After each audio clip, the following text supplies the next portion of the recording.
आज की क्लास में हम ब्लेंड टूल पे बात करने वाले हैं। उसके अलावा मैं ऑब्जेक्ट मेन्यू में आऊँ तो यहाँ भी ब्लेंड ऑप्शंस मौजूद हैं, तो इन ऑप्शंस पे भी हम आज ही की क्लास में बात करेंगे। ब्लेंड टूल को हम मुख्तलिफ शेप को ब्लेंड करने के लिए यूज करते हैं। इससे ना सिर्फ मुख्तलिफ शेप आपस में ब्लेंड हो जाती हैं, बल्कि उनमें मौजूद कलर भी आपस में ब्लेंड होते हैं और हम ब्लेंड टूल को यूज करते हुए टेक्स्ट को भी ब्लेंड कर सकते हैं। मैं हूं आपकी टीचर मुबीना बारी और आप देख रहे हैं एफर्ट फॉर सक्सेस। मज़ीद वीडियोस और अपडेट के लिए आप हमारी वेबसाइट विजिट कर सकते हैं। इसके अलावा आप हमें हमारे फेसबुक पेज पर भी फॉलो कर सकते हैं। मैं यहाँ पर एक रेक्टेंगल ड्रॉ कर लेती हूँ और रेक्टेंगल ड्रॉ करने के बाद मैं इसमें कलर फिल कर दूंगी। कलर फिल करने के बाद मैं एक और रेक्टेंगल यहाँ पे ड्रॉ कर लूंगी। चाहे हम दोबारा शेप ड्रॉ करें या फिर इसी की कॉपी लें, जो शेप बाद में ड्रॉ होगी वही ऊपर आएगी और दूसरी शेप पीछे रहेगी। उसके बाद मैं इसका कलर चेंज करके ब्लू कर देती हूँ। उसके बाद मैं इन दोनों को सिलेक्ट करूंगी और सिलेक्ट करने के बाद यहाँ से ब्लेंड टूल लूंगी। उसके बाद मैं किसी भी एक शेप पे क्लिक करूं, उसके बाद दूसरी शेप पे क्लिक कर दूं तो ये आपस में ब्लेंड हो जाएंगे। आप देख सकते हैं ब्लू शेप हमने बाद में ड्रॉ की थी, तो ये ऊपर आ रही है और ये नीचे आ रही है और इसको यूज करते हुए हम बहुत से अमेजिंग आर्टवर्क क्रिएट कर सकते हैं। अगर हम दो शेप की जस्ट आउटलाइन लेते हैं, फिल को नन कर देते हैं तो भी ये ब्लेंड हो जाती हैं। मैं यहाँ पर एक सर्कल ड्रॉ कर लेती हूँ। सर्कल ड्रॉ करने के बाद मैं इसकी फिलिंग को नन कर दूंगी और आउटलाइन के कलर को ग्रीन कर देती हूँ।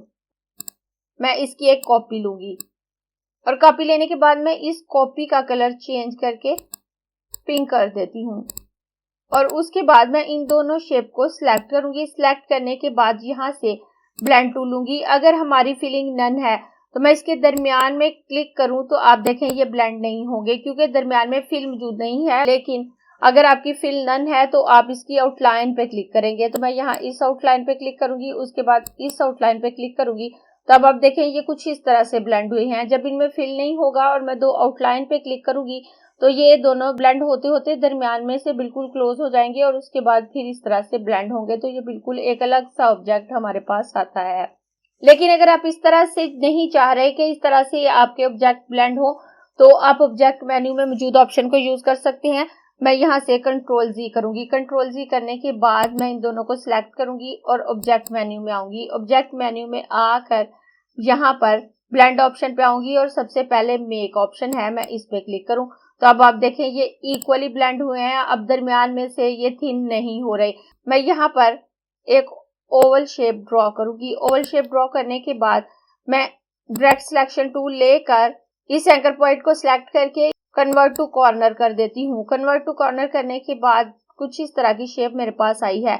मैं यहाँ से रोटेट टूल लूंगी। रोटेट टूल लेने के बाद सेंटर पॉइंट मैं यहाँ पे रखूंगी। यहाँ पे रखने के बाद अब मैं यहाँ से पकड़कर इसको ड्रैग करूंगी और यहाँ पे लाकर ऑल्ट प्रेस करके इसकी कॉपी ले लूंगी और कंट्रोल डी करके इसकी दो और कॉपीज ले लेती हूँ। हम ना सिर्फ दो शेप को ब्लेंड कर सकते हैं बल्कि दो से ज्यादा शेप्स को भी ब्लेंड कर सकते हैं। और उसके बाद मैं इन तमाम शेप्स को सिलेक्ट कर लूंगी। सिलेक्ट करने के बाद ऑब्जेक्ट मेन्यू में आकर ब्लेंड ऑप्शन पे आऊंगी और यहाँ से मेक पे क्लिक कर दूंगी। जब मैं क्लिक करूंगी तो कुछ इस तरह से ब्लेंडिंग हो जाएगी। उसके बाद दोबारा ऑब्जेक्ट मेन्यू में आकर ब्लेंड ऑप्शन पे आऊंगी और ब्लेंड ऑप्शन के नीचे रिलीज ऑप्शन है, इसे हम थोड़ी देर में देखते हैं। उसके बाद ये ब्लेंड ऑप्शन है तो मैं इस पे क्लिक करूंगी। इस पे क्लिक करूं तो यहाँ मेरे पास कुछ ऑप्शन आ रहे हैं। तो यहाँ स्मूथ कलर है, तो ये कलर को स्मूथली स्प्रेड करता है। उसके बाद में अगर नीचे आऊं तो यहाँ स्पेसिफाइड स्टेप है, तो अगर मैं इस पे क्लिक करूं तो यहाँ 1 स्टेप शो हो रहा है और मैं यहाँ से प्रीव्यू ऑन कर देती हूँ और यहाँ से मैं इसके स्टेप को ज्यादा कर सकती हूँ। मैं यहाँ पे अप एरो की मदद से इसके स्टेप को ज्यादा करूं और ज्यादा करने के बाद यहाँ से ओके कर दूं तो आप देखें कुछ इस तरह से इफेक्ट मेरे पास आया है। और उसके बाद अगर मैं इनका कलर भी चेंज कर सकती हूँ और सेपरेटली हर पेटल का कलर चेंज कर सकती हूँ। तो मैं यहाँ से डायरेक्ट सिलेक्शन टूल लेकर अगर जस्ट इस पेटल को सिलेक्ट करूं, इससे हमारी ओरिजिनल पेटल ही सिलेक्ट होगी और सिलेक्ट करने के बाद मैं आउटलाइन पे आकर यहाँ से इसका कलर चेंज करूं तो आप देखें यहाँ पे ये कलर कुछ इस तरह से आया है। उसके बाद मैं दोबारा डायरेक्ट सिलेक्शन टूल लूंगी और इस पेटल को सिलेक्ट करूंगी। सिलेक्ट करने के बाद अब अगर मैं इसके कलर को चेंज करके इसमें ग्रीन कलर फिल करूं तो आप देखें कुछ इस तरह से इफेक्ट मेरे पास आ रहा है। उसके बाद मैं वापस इसको सिलेक्ट करूंगी, आउटलाइन पे क्लिक करके आउटलाइन नन कर दूं तो आप देखें ये कलर स्मूथली ब्लेंड हो रहे हैं एक कलर से दूसरे कलर में। तो अगर यहाँ पे स्मूथ कलर है तो ये कलर स्मूथली ब्लेंड हो रहे होंगे। मैं प्रीव्यू ऑन कर लेती हूँ और उसके बाद यहाँ पे अगर मैं स्पेसिफाइड स्टेप पे क्लिक करूँ तो यहाँ कुछ स्टेप मुझे शो हो रहे हैं, जितने स्टेप यहाँ पे इसने ब्लेंडिंग की है तो यहाँ 254 स्टेप क्रिएट हो रहे हैं। अगर मैं इनकी तादाद कम करके 5 कर दूं तो आप देखें इसमें 5 स्टेप आ गए। जो हमारे ओरिजिनल ऑब्जेक्ट मौजूद होते हैं उसके अंदर उतने स्टेप क्रिएट होते हैं जितने हमने यहाँ पे मेंशन किए होते हैं। अब आप देखें 1 2 3 4 और 5 स्टेप हैं। हमारे ओरिजिनल ऑब्जेक्ट सेपरेट रहते हैं, ये उसमें काउंट नहीं होते। इन दो ऑब्जेक्ट के दरमियान उतने स्टेप क्रिएट होते हैं जो हम यहाँ से स्पेसिफाई करते हैं।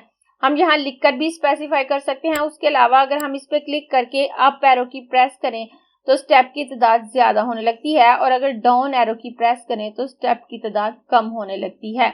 और उसके बाद अगर मैं नीचे क्लिक करूं तो नीचे हमारे पास स्पेसिफिक डिस्टेंस है। अगर मैं इस पे क्लिक करूं तो यहाँ पे 4 पिक्सल का डिस्टेंस मेरे पास आ रहा है। तो आप इस डिस्टेंस को जितना ज्यादा करेंगे ऑब्जेक्ट के दरमियान उतना फासला ज्यादा आने लगेगा और आपके ऑब्जेक्ट कम होने लगते हैं। जैसे आप देखें यहाँ पे 4 है, अगर मैं इसको ज्यादा करती जाऊं हमारे स्टेप की तादाद कम होने लगेगी और इनके दरमियान उतने ही पिक्सल का फासला आने लगेगा जितना आप यहाँ पे मेंशन करेंगे। उसके बाद यहाँ पे ओरिएंटेशन है तो ओरिएंटेशन अलाइन टू पेज है और अलाइन टू पाथ है। तो जब आप अपने किसी ऑब्जेक्ट को किसी पाथ के ऊपर ज्वाइन करते हैं तब ये ऑप्शन आपके काम आ रहा होता है। तो इसको समझाने के लिए मैं दोबारा से ऑब्जेक्ट क्रिएट कर लेती हूँ। तो मैं यहाँ से ओके कर दूंगी और इसको डिलीट कर देती हूँ और इसको भी डिलीट कर देती हूँ। डिलीट करने के बाद मैं यहाँ पर दोबारा रेक्टेंगल लूंगी और छोटा सा रेक्टेंगल ड्रॉ कर लेती हूँ और इसमें कलर फिल कर दूंगी। और उसके बाद मैं इसी रेक्टेंगल की ऑल्ट और शिफ्ट प्रेस करके एक कॉपी लूंगी और इसके कलर को चेंज करके पर्पल कर देती हूँ। उसके बाद मैं इन दोनों को सिलेक्ट करूंगी और यहाँ से ब्लेंड टूल लेकर यहाँ पे क्लिक करूंगी और उसके बाद यहाँ पे क्लिक करूंगी तो ये आपस में ब्लेंड हो गए। उसके बाद मैं ऑब्जेक्ट मेन्यू में आकर यहाँ से ब्लेंड ऑप्शन पे आकर यहाँ से ब्लेंड ऑप्शन पे क्लिक करके इनके स्टेप को कम कर लूंगी। मैं इसके स्टेप कुछ इस तरह से कर देती हूँ और उसके बाद यहाँ से ओके कर दूंगी। ओके करने के बाद अगर हमने इसे किसी पाथ पे अलाइन करना हो तो भी कर सकते हैं। हम पेन टूल की मदद से कोई पाथ बना सकते हैं या यहाँ से बेसिक शेप ले सकते हैं। तो मैं यहाँ से इलिप्स टूल लूंगी और यहाँ पर एक इलिप्स ड्रॉ कर लूंगी। मैं इसकी आउटलाइन में ब्लैक कलर दे देती हूँ और फिलिंग यहाँ से नन कर दूंगी। और उसके बाद मैं इन दोनों ऑब्जेक्ट को सिलेक्ट करूंगी और दोबारा ऑब्जेक्ट मेन्यू में आकर ब्लेंड ऑप्शन पे आऊंगी। यहाँ नीचे रिप्लेस स्पाइन का ऑप्शन है। अगर मैं रिप्लेस स्पाइन पे क्लिक करूंगी तो ये ब्लेंड ऑब्जेक्ट मेरे इस सर्कल के इर्द गिर्द पेस्ट हो जाएंगे, इसके साथ साथ ज्वाइन हो जाएंगे। तो मैं रिप्लेस स्पाइन पे क्लिक करती हूँ। ये इसके साथ प्रॉपर अलाइन नहीं है, ये बिल्कुल सीधे आ रहे हैं। लेकिन अगर मैं चाहती हूँ कि मेरे तमाम ऑब्जेक्ट अच्छे से इसके साथ अलाइन हो जाएं, जैसे मैं आपको जूम करके अगर दिखाऊं, जबकि मैं चाह रही हूँ कि इसकी शेप के साथ साथ रोटेट हो, तो मैं इसको सिलेक्ट करूंगी। ऑब्जेक्ट मेन्यू में आकर ब्लेंड ऑप्शन पे क्लिक करूंगी और ब्लेंड ऑप्शन पे क्लिक करने के बाद ये इस वक्त अलाइन टू आर्टबोर्ड है। और अगर मैं अलाइन टू पाथ करूं और यहाँ से प्रीव्यू ऑन करूं तो आप देखें अब ये तमाम ऑब्जेक्ट इस पाथ के साथ अलाइन हो चुके हैं। मैं दोबारा अलाइन टू आर्टबोर्ड पे क्लिक करूं तो इनकी शेप ऐसे आ जाती है और अगर मैं अलाइन टू पाथ पे क्लिक करूंगी तो इनकी शेप इस तरह से हो जाएगी और मैं यहाँ से ओके कर दूंगी और उसके बाद मैं यहाँ से फिट ऑन स्क्रीन कर देती हूँ। उसके बाद आप देख सकते हैं कि यहाँ पर हमारे सर्कल के साथ साथ ये पूरे नहीं आ रहे, इतना सर्कल हमारा खाली है। तो इस तरह से अगर कोई प्रॉब्लम आ रहा है तो हम उसको कैसे सॉल्व करेंगे? उसको सॉल्व करने के लिए हम यहाँ से डायरेक्ट सिलेक्शन टूल लेंगे और यहाँ पे किसी भी एंकर पॉइंट पे हम क्लिक कर सकते हैं। जब हम एंकर पॉइंट पे क्लिक करेंगे तो ये यहाँ पर हमारे पास cut path at selection anchor point है, इस पे क्लिक कर दें तो आप देखें ये पूरे पाथ के साथ बिल्कुल ज्वाइन हो जाएंगे। उसके बाद अगर आपको इनकी तादाद कम लग रही है तो आप ज्यादा कर सकते हैं। आप ऑब्जेक्ट मेन्यू में आकर यहाँ से ब्लेंड ऑप्शन पे आकर इस पैनल को ओपन करें और यहाँ पर जो स्पेसिफाइड स्टेप हैं उनकी तादाद अगर आप ज्यादा करते हैं, मैं यहाँ से प्रीव्यू ऑन कर लेती हूँ और जब आप इसकी तादाद ज्यादा करेंगे तो आप देखें इनकी तादाद ज्यादा होने लगेगी। और आप जितनी चाहें इनकी तादाद ज्यादा कर सकते हैं। और मैं यहाँ से ओके कर दूंगी। इसको यूज करने के बाद भी आप कलर चेंज कर सकते हैं। आप डायरेक्ट सिलेक्शन टूल लें और इसको सिलेक्ट करें। सिलेक्ट करने के बाद आप फिलिंग पे आकर अगर इसके कलर को चेंज करना चाहते हैं, जैसे अगर मैं इसका कलर चेंज करके इसमें ये कलर फिल कर दूं और यहाँ से ओके करूं तो आप देखें इसमें ये कलर आ गया। और अगर मैं इसकी आउटलाइन को कलर देना चाहूं तो मैं यहाँ आउटलाइन को सिलेक्ट करके यहाँ से आउटलाइन के कलर को भी चेंज कर सकती हूँ। अगर मैं आउटलाइन को येलो कलर दूं और ओके कर दूं तो आप देखें अब ये आउटलाइन आ गई और आउटलाइन के साथ एक खूबसूरत इफेक्ट क्रिएट हो रहा है। उसके बाद मैं इसके साइज को शिफ्ट के साथ छोटा कर देती हूँ और यहाँ पे रख दूंगी। मैं यहाँ से इलिप्स टूल लूंगी कुछ इतने साइज में और इसमें सायान कलर फिल कर दूंगी। उसके बाद स्टार टूल लूंगी और यहाँ पर एक स्टार ड्रॉ कर लेती हूँ। स्टार मैं थोड़ा बड़े साइज में ड्रॉ कर रही हूँ। मैं स्टार की फिलिंग को नन कर देती हूँ और इसकी आउटलाइन में मैं ब्लू कलर ऐड करूंगी। उसके बाद मैं इन दोनों को सिलेक्ट करके ब्लेंड ऑप्शन पे क्लिक कर दूंगी और यहाँ पे क्लिक करके यहाँ पे क्लिक करूंगी तो आप देखें इफेक्ट कुछ इस तरह से मेरे पास आ रहा है। और उसके बाद अगर मैं इसकी शेप चेंज करना चाहूँ तो मैं यहाँ कर्वेचर टूल को यूज करते हुए भी इसकी शेप चेंज कर सकती हूँ। मैं यहाँ से कर्वेचर टूल लूंगी और ये दरमियान में जो मुझे लाइन नजर आ रही है, अगर मैं इसको पकड़कर जो ड्रैग करूं तो आप देखें इसमें कुछ इस तरह से कर्व आ जाता है। मैं इसको सिलेक्ट करके इसके साइज को भी शिफ्ट के साथ छोटा कर दूंगी और छोटा करने के बाद मैं इसको यहाँ पे रख देती हूँ। और अब हम देखेंगे कि हम टेक्स्ट पे ब्लेंड टूल को कैसे यूज कर सकते हैं। तो मैं फाइल मेन्यू में आकर एक नया डॉक्यूमेंट ले लेती हूँ। हमारे पिछले पेज पे कुछ ब्लेंड ऑब्जेक्ट मौजूद थे तो इसलिए मैंने सोचा कि मैं अलग पेज लेकर आपको टेक्स्ट पे ब्लेंड टूल का इस्तेमाल बता दूं। तो मैं यहाँ से टेक्स्ट टूल लूंगी और यहाँ पे क्लिक करूंगी। क्लिक करने के बाद मैं यहाँ से इसका फॉन्ट साइज ज्यादा कर लेती हूँ और यहाँ पर कैप लॉक ऑन करके ब्लेंड टूल ही लिख लूंगी और मैं अपना तमाम लेटर कैपिटल लिखूंगी। ये मैंने ब्लेंड लिख लिया। उसके बाद मैं टूल सेपरेट लिखूंगी, इसके साथ ही नहीं लिखूंगी। तो मैं यहाँ पर टूल भी लिख लेती हूँ। तमाम टेक्स्ट मैंने कैपिटल लेटर में लिखा है। उसके बाद मैं इन दोनों को सिलेक्ट करूंगी। सिलेक्ट करने के बाद मैं यहाँ से फॉन्ट चेंज कर लेती हूँ। मैं फॉन्ट थोड़ा बोल्ड लूंगी तो मैं यहाँ से ब्योर बॉर्डनी फॉन्ट सिलेक्ट कर लूंगी। इसलिए मैं इनकी एक एक कॉपी ले लेती हूँ। मैं ऑल्ट प्रेस करके इसकी कॉपी लूंगी, ऑल्ट प्रेस करके इसकी कॉपी लूंगी। उसके बाद मैं इन दो टेक्स्ट को सिलेक्ट करूंगी, इनकी फिलिंग को नन कर देती हूँ। यहाँ से इसकी आउटलाइन में येलो कलर फिल कर दूंगी। स्ट्रोक को 0.75 पिक्सल कर दूंगी। मैं इस टेक्स्ट को सिलेक्ट करूंगी, शिफ्ट के साथ इस टेक्स्ट को सिलेक्ट करूंगी, इसकी फिलिंग को नन कर लूंगी। फिलिंग नन करने के बाद यहाँ से इसकी आउटलाइन में सायान कलर फिल करूंगी। मैं इसको सिलेक्ट करूंगी, शिफ्ट के साथ इसको सिलेक्ट करूंगी और इसकी आउटलाइन को भी 0.75 कर लेती हूँ। आप स्ट्रोक वेट को बहुत ज्यादा न रखें, 0.5 या 0.75 ठीक रहेगा। उसके बाद मैं इस टेक्स्ट को सिलेक्ट करूंगी, शिफ्ट के साथ इस टेक्स्ट को सिलेक्ट करके इसके साइज को बड़ा कर लेती हूँ। इस वक्त हमें हमारा येलो टेक्स्ट नजर नहीं आ रहा तो मैं इसके पीछे ब्लैक बैकग्राउंड लगा लेती हूँ ताकि ये ज्यादा वाज़ेह हमें नजर आता रहे। रेक्टेंगल टूल लेकर अपने आर्टबोर्ड के बराबर एक रेक्टेंगल ड्रॉ कर लेती हूँ। इस रेक्टेंगल में मैं ब्लैक कलर फिल कर दूंगी। इसकी आउटलाइन को मैं नन कर देती हूँ और उसके बाद मैं इस पर राइट क्लिक करके अरेंज ऑप्शन पे आकर इसे सेंड टू बैक कर दूंगी ताकि हमें हमारा येलो टेक्स्ट वाज़ेह नजर आ सके। लेयर पैनल पे आकर और यहाँ पे ये जो ब्लैक रेक्टेंगल वाली लेयर है इसको लॉक कर दूंगी। उसके बाद पहले तो मैं इनका साइज इक्वल कर लेती हूँ और उसके बाद मैं इनको इनकी जगह पे सेट करूंगी। मैं इसको यहाँ पे रखूंगी और इसको यहाँ पे ले जाकर मैं इस टूल का साइज भी उतना ही करूंगी जितना यहाँ पे है ताकि ये इक्वल आ जाए। तो मैं शिफ्ट के साथ इसको बड़ा करूंगी। उसके बाद मैं इसको सिलेक्ट करूंगी, शिफ्ट के साथ मैं इसके साइज को भी बड़ा करूंगी और बड़ा करने के बाद मैं इसको यहाँ पे रख देती हूँ और इन दोनों को मैं क्लोज कर देती हूँ। क्लोज करने के बाद मैं इन दोनों को सिलेक्ट करके आर्टबोर्ड के दरमियान में रख दूंगी और उसके बाद शिफ्ट के साथ इनके साइज को मजीद छोटा कर देती हूँ। मैं इसको यहाँ पे रखूंगी और इसको उठाकर मैं यहाँ पे रखूंगी।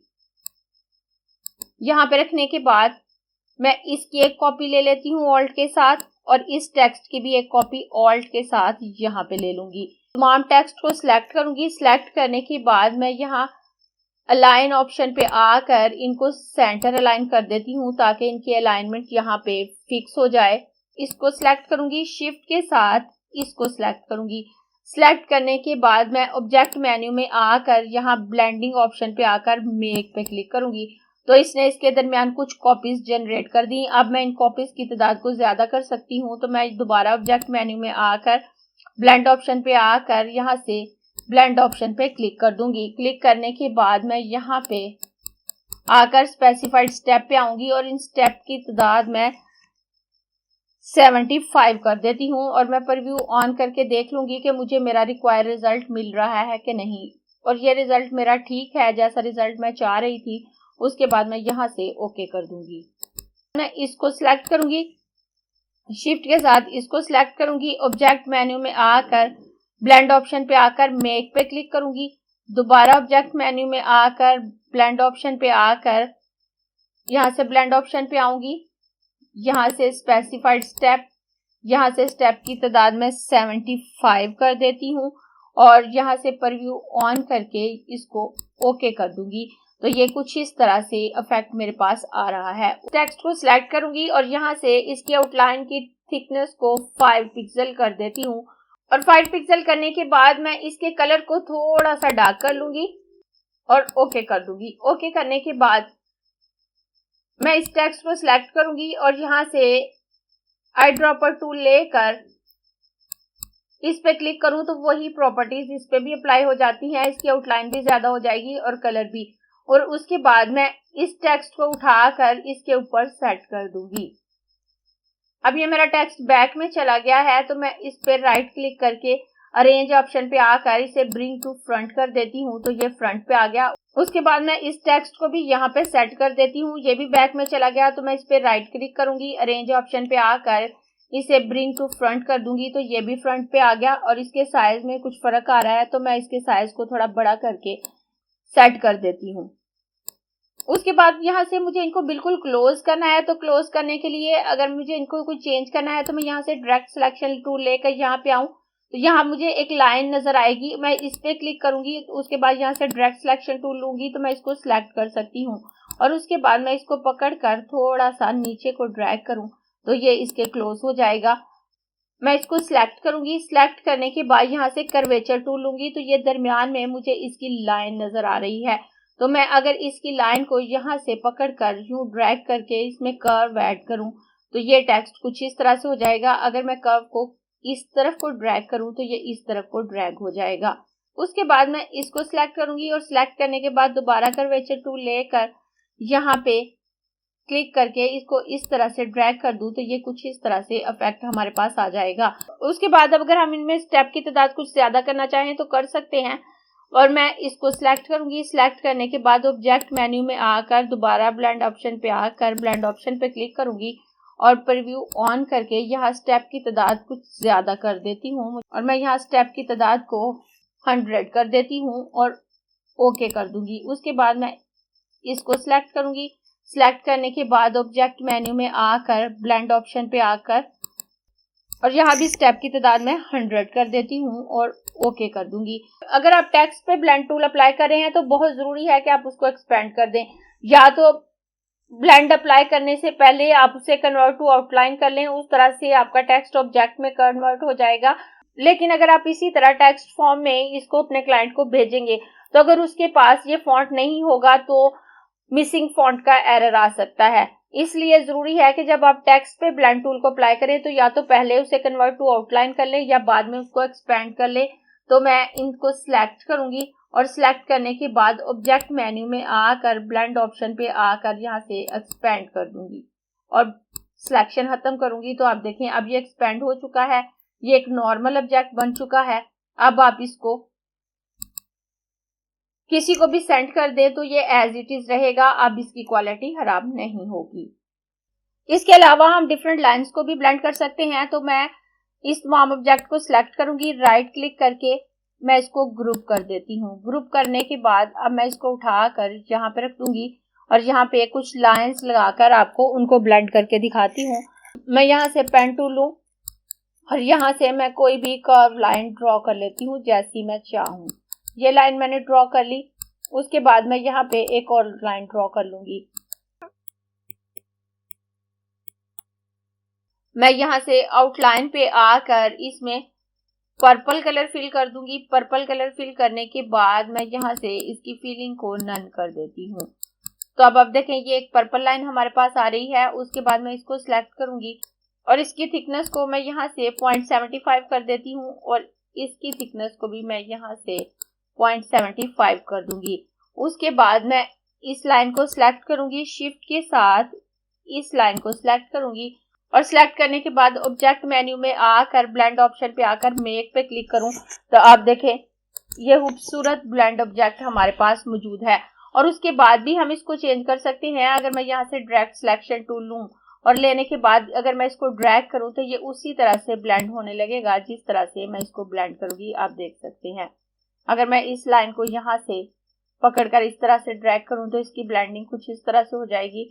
अगर यहाँ से ऐसे ड्रैग करूं और अगर आपने इस तरह से ब्लेंडिंग कर ली है और उसमें मजीद कुछ और ब्लेंड करना चाहते हैं तो आप दोबारा लाइन लगा सकते हैं। आप स्ट्रेट लाइन को भी ब्लेंड कर सकते हैं। तो मैं यहाँ पे एक स्ट्रेट लाइन लगा लेती हूँ और इस स्ट्रेट लाइन की आउटलाइन में मैं येलो कलर फिल कर दूंगी। येलो कलर फिल करने के बाद अब आप देखें मैं इस लाइन को सिलेक्ट करूंगी, शिफ्ट के साथ इस लाइन को सिलेक्ट करूंगी, ऑब्जेक्ट मेन्यू में आकर दोबारा ब्लेंड ऑप्शन पे आकर मेक पे क्लिक करूं तो आप देखें उसने इसके साथ भी ब्लेंडिंग कर दी।